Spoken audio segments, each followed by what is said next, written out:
अब दूसरी चीज, पहली चीज थी टाइम काम कर रहा हूँ जी, टाइम फ्रीडम, ये आरसीएम देता है सिक्योरिटी। अब दुनिया में कैसी सिक्योरिटी है लेते हैं कि मैंने क्या कर रखा है, अपना बीमा करा रखा है 1 करोड़ रुपए का। कितना बीमा? 1 करोड़ का।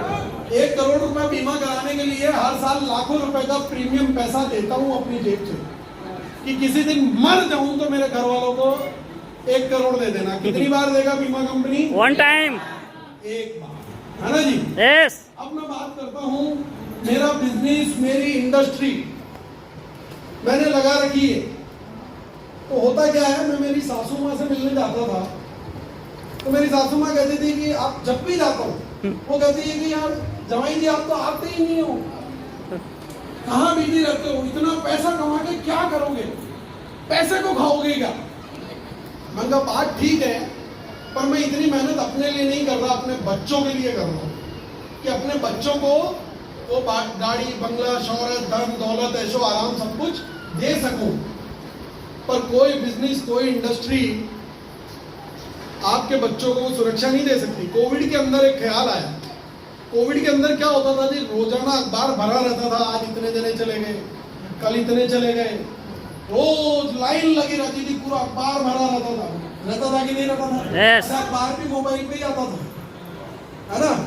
तो अब आप कोविड में देखे, खबर पढ़ते थे, मैं तो भिलवाड़ा शहर में रहता था, भिलवाड़ा शहर में रोजाना कम से कम 100 आदमी टपकते थे। मैंने कहा बेटा कभी तेरा टिकट कट गया तो? कहानी बोल।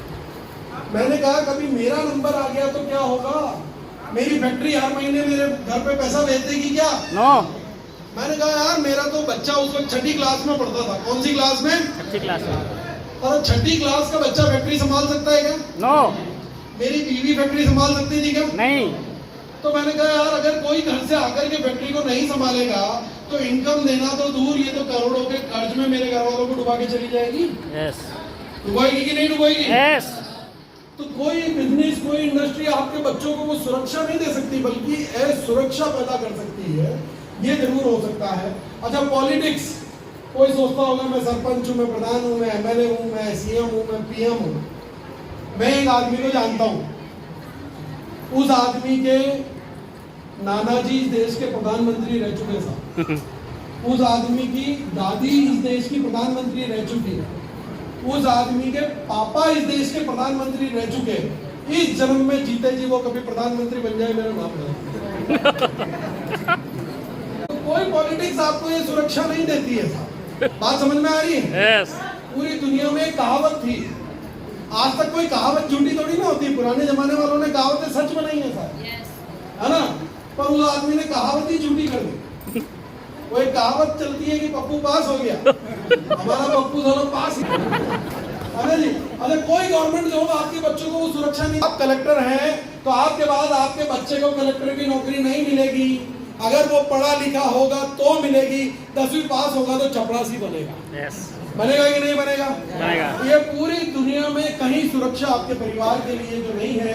अब आरसीएम की सुरक्षा जानना चाहते हैं जी? यस। तो आरसीएम में एक व्यक्ति डिसीजन लेता है, सरकारी नौकरी में होते हुए आरसीएम अभियान को चुनता है, दम लगा के मेहनत करता है और आरसीएम में एक बड़े मुकाम को हासिल करता है। और उनका नाम है मिस्टर ओपी शर्मा और ये उनके बेटे हैं mister Ravi OP Sharma. Yes.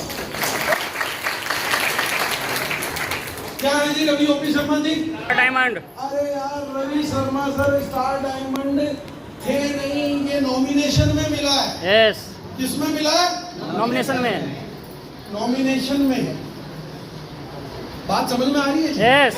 जब इनके पिताजी ने ये काम किया तब तक आरसीएम के बारे में रवि सर कुछ नहीं जानते थे, विदेश में रहते थे।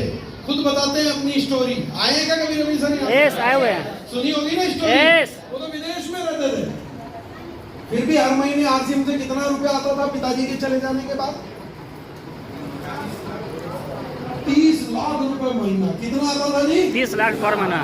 30 लाख रुपए महीना। उन्होंने कहा थोड़ा मैं करता नहीं हूं तो 30 आता है, तो करना शुरू कर दिया।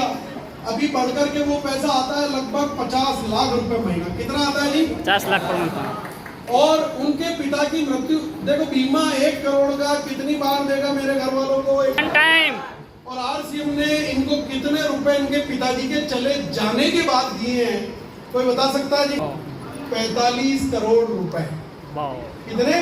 45 करोड़ रुपए, 45 करोड़। और ये संख्या हर महीने बढ़ जाती है साहब, महीने 50 लाख उसमें ऐड हो जाते हैं। काम किसने किया? पिताजी ने। साला ऐसी सुरक्षा मैं भी अपने बच्चों को देकर के जाना चाहता हूँ। यस।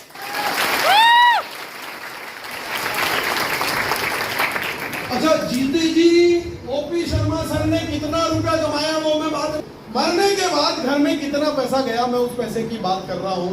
तो अब बताइए, बच्चों का भविष्य अगर सुनहरा देखना चाहते हैं तो पैसा देकर के बीमा कराना चाहिए कि कमा कमा करके आरसीएम का स्टार डायमंड बनना चाहिए? कमा कमा के आरसीएम का स्टार बनना चाहिए। निर्णय कर लो, आप नॉमिनेशन में बन दे करके जाना चाहते हो। मैंने तो निर्णय कर लिया, भगवान ने जिंदा रखा तो अगले 5 साल में डायमंड की पिन अपने बच्चे को नॉमिनेशन। और ये उदाहरण कोई आज का उदाहरण नहीं है। रत्नेश जैन सर लगभग साल भर से ज्यादा हुआ इस सिस्टम के सफायर के मुकाम पर। आज इनकी बात करूं, इनके घर परिवार की, तो घर में 2 छोटे छोटे बच्चे, एक बीवी। सोचो अगर पति चला जाए तो क्या हाल होता होगा उस घर का। यस, बहुत बुरा हाल। पर इनको एक सुरक्षा आरसीएम की वजह से मिली और आज इनके घर में 1 साल से ज्यादा हो गया इनके पति को गए हुए, पर इनके घर में हर महीने 8 से 10 लाख रुपए आरसीएम से आते हैं। ये है संजना अरोड़ा, राकेश अरोड़ा सर की वाइफ। हर महीने इनकम आती है 5 लाख से 10 लाख के बीच में। ये है मिस्टर पीवी सिंह के 2 बच्चे, मोहित सिंह और प्रतीक्षा सिंह। आज इनको हर महीने 10 लाख रुपए महीने की इनकम इनको आती है। ऐसी सुरक्षा मैं अपने बच्चों को देकर के जाना चाहता हूँ। अच्छा एक बात और बताता हूँ आपको, मैं एक सपना, कभी ऐसे मन में विचार आते हैं ना, आप भी बैठ के सोचते होंगे मुरारी लाल के हसीन सपने, तो हसीन सपने मैं भी देखता हूँ। तो मेरे को ऐसे सपनों में आया कि यार मान लो 2-4 हजार करोड़ रुपए कमा लेंगे तो फिर तो अपनी साथ पुश्ते बैठ करके खाएगी कि नहीं खाएगी? यस। है ना जी, 4,000 करोड़ तो साथ पुश्ते बैठ करके खाएगी ना। यस।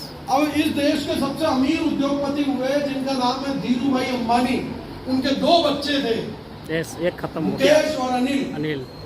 जब उनकी मृत्यु हुई तो दोनों बच्चों में उनकी संपत्ति का ठीक बराबर बंटवारा किया गया। yes. और दोनों के हिस्से में आए 35,000 करोड़ मुकेश अंबानी को मिले और 35,000 करोड़ अनिल अंबानी को मिले। कितने मिले? 35,000 करोड़। मुकेश अंबानी आज इस दुनिया के सबसे अमीर उद्योगपतियों में उसका नाम आता है और अनिल अंबानी खत्म, बैंकरप्ट, दिवालिया हो गया जी, बैंकरप्ट हो गया। यस। मैं सोचता था 2-4 हजार करोड़ होंगे तो साथ पुश्ते बैठ करके खाएगी। उसने 35,000 करोड़ रुपए एक ही जन्म में निपटा दिए ना साहब। यस। अच्छा एक चीज और बताता हूँ आपको, OP Sharma sir, Ravi Sharma sir की जिंदगी के बारे में। जब आदमी के पास बहुत ज्यादा पैसा होता है ना तो वो क्या करता है, उस पैसे को इन्वेस्ट करता है। क्या करता है? इन्वेस्ट करता है, इन्वेस्टमेंट करता है। भाई जब गाड़ी बना ली, बंगला ले लिया, फार्म हाउस बना लिए, सब कुछ कर लिया, तो अब पैसा आ रहा है हर महीने, तो इतने पैसे का क्या करना है? पहले का खर्च नहीं हुआ, अगले महीने फिर चेक आ गया, तो क्या करेगा आदमी? इन्वेस्ट करता है। काय में करता है? या तो सोना चांदी लेगा, या जमीन खरीदेगा, या शेयर मार्केट में लगाएगा। यही करता है ना जी। yes. तो उन्होंने भी सोना खरीदा। आज के 1 साल पहले 50 लाख रुपए का सोना खरीदा। तब सोने की कीमत थी 50,000 रुपए प्रति 10 ग्राम। और अभी कितनी है सोने की कीमत? 1 लाख। 1 लाख रुपए से ज्यादा। तो रेट हो गई डबल। तो खोली अलमारी की, यार पैसा डबल हो गया, चलो सोने को बेच देते हैं। अलमारी खोली, देखा तो सोना तो गायब। सोना हो गया चोरी। मतलब 50 लाख का सोना चोरी हो जाए, क्या हालत होगी हमारी? बहुत बुरा, बहुत बुरा हाल होगा ना। यस। कईयों को तो अटैक भी आ जाएंगे, है ना। पर उनको कोई टेंशन नहीं हुई यार, उनको कोई टेंशन नहीं हुई। जानना चाहते हैं क्यों? साला अगले महीने फिर 50, फिर अगले महीने उस 50 लाख के चेक से एक प्लॉट खरीदा। थोड़े दिनों में पता चला कि उस प्लॉट पे तो किसी बाहुबली, किसी पहलवान का कब्जा है। कागज लेकर के थाने में गए, बोले मेरा कब्जा छुड़ाओ। थाने वालों ने कागज देख के बोला बावड़े तेरे को बेवकूफ बना दिया, तो कागज ही नकली है। फिर 50 लाख रुपए हो गए, जीरो। पर अगले को कोई टेंशन नहीं है यार, क्योंकि अगले महीने फिर आ गया। फिर उस 50 लाख रुपए को शेयर मार्केट में इन्वेस्ट किया। इधर भारत पाकिस्तान आपस में लड़ लिए, सिंदूर ऑपरेशन चला, शेयर मार्केट धड़ाम से नीचे गिरा। फिर 50 लाख रुपए हो गए, जीरो। अरे यार, आपके औलादों को टेंशन करने की जरूरत नहीं है।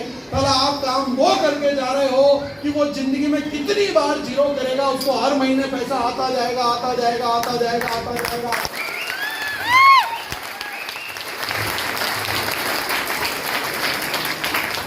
ये तो है आरसीएम के बच्चे। और एक बच्चा है धीरूभाई अंबानी का, अनिल अंबानी, जो बैंक करप्ट हो गया, बर्बाद हो गया, पर उस अंबानी के बच्चे के पास कोई व्यवस्था नहीं है कि अगले महीने फिर चेक आएगा। आपके बच्चों के पास ये व्यवस्था है कि अगले महीने आएगा। बात समझ रहे जी? यस। तो दुनिया की सबसे शानदार और बेहतरीन सुरक्षा मैं अपने परिवार को देना चाहता हूं, और इस सुरक्षा के लिए मैं इस आरसीएम अभियान को कर रहा हूं। बात समझ में आ रही है जी? यस। ये विज्ञान जिस दिन मेरे अगर पहले समझ में आ गया होता ना, तो अब तक स्टार डायमंड होता है। पर ये बात बहुत देर से समझ में आई, बहुत देर से समझ में आई, पर इरादा एक कर लिया कि लास्ट आए हैं, कोई बात नहीं, फास्ट जाएंगे और फर्स्ट आएंगे, ये इरादा करके आए।